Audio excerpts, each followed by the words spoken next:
السلام علیکم ورحمۃ اللہ وبرکاتہ۔ 40 اور 90 سال کی عمر میں کوئی فرق نہیں۔ 40 سال کی عمر میں زیادہ پڑھے لکھے اور کم پڑھے لکھے کا فرق ختم ہو جاتا ہے۔ بعض دفعہ تو کم پڑھے لکھے زیادہ پیسے کماتے ہیں۔ 40 سال کی عمر میں بدصورت اور خوبصورت کا فرق ختم ہو جاتا ہے۔ اپنے زمانے کے حسین ترین انسان کے چہرے پر بھی جھریاں نظر آ جاتی ہیں۔ 60 سال کی عمر میں بڑے عہدے اور چھوٹے عہدے کی حیثیت ختم ہو جاتی ہے۔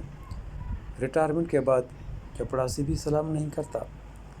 70 سال کی عمر میں چھوٹے گھر بڑے گھر کا فرق بھی ختم ہو جاتا ہے۔ گھٹنوں کی درد اور کمر کی تکلیف کی وجہ سے بیٹھنے کی جگہ چاہیے صرف۔ 80 سال کی عمر میں پیسے کی قدر ختم ہو جاتی ہے۔ اگر جیب میں پیسے ہوں بھی تو کیا خریدو گے؟ 90 سال کی عمر میں سونا اور جاگنا برابر ہے، جاگ کر بھی کیا کرو گے؟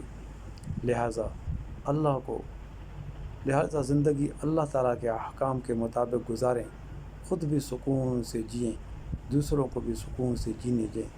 جزاکم اللہ۔